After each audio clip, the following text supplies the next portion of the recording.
The Southwest is known for its sunny blue skies and warm summer weather. More recently, summertime has become synonymous with smoky, hazy skies and fire restrictions.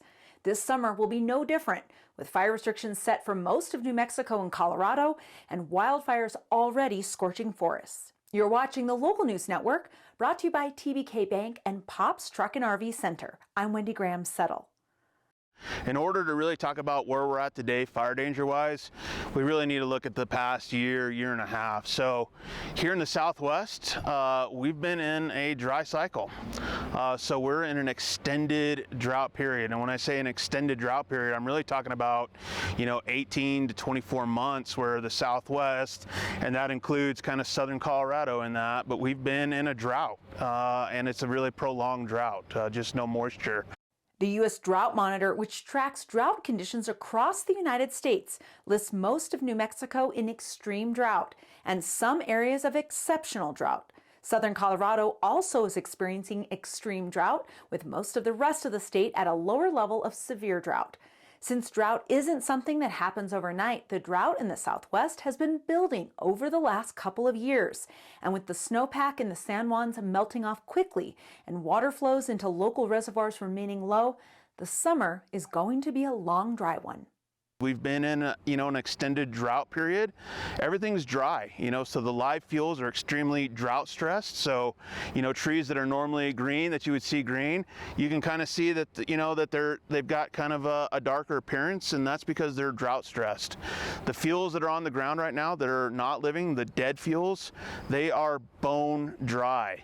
So the fuels right now that are on the landscape in our wildlands are extremely receptive to wildland fire. The Parents Peak fire in Durango burned in such extremely dry conditions, growing from a spark to 100 acres overnight.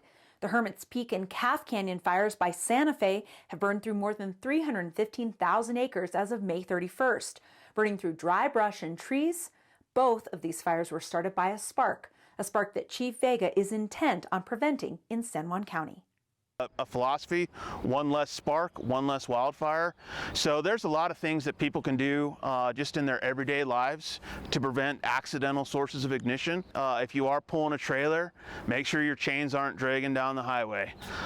If you are smoking, make sure that cigarette butt ends up in a cigarette can or some type of device where that cigarette's not going to start a fire or it's completely crushed.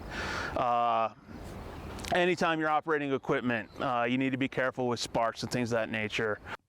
The San Juan National Forest enacted Stage 1 fire restrictions before Memorial Day weekend, and San Juan County has a mix of Stage 1 and 2 fire restrictions across federal and private land.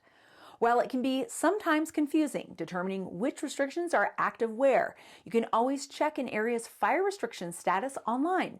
In the meantime, if a fire is burning close to you, Chief Vega suggests that all residents be ready to go.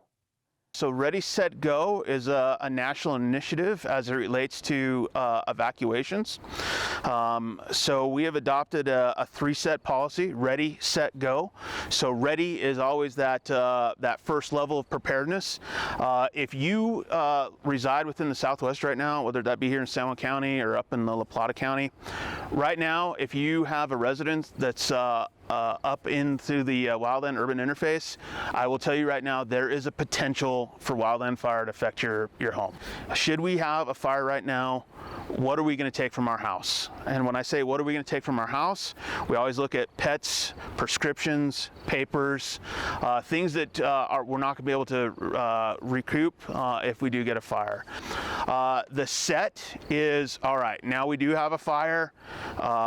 The agencies have called for an evacuation, so or a pre-evac. We're putting stuff in our car. We've got all the pets, papers, prescriptions, things of that nature. We are ready to go. We're just waiting for the official word to go, and then the go part of that is now an evacuation has been ordered. To stay up to date on fire restrictions, active fires in the area, or to learn more about fire prevention, check local fire and rescue Facebook, Twitter, and Instagram pages. For San Juan County, search San Juan County Fire and Rescue. For La Plata County, search La Plata Search and Rescue or Durango Fire and Rescue. For Montezuma County, search Cortez Fire Protection District. Thank you for watching this edition of the Local News Network. I'm Wendy Graham-Settle.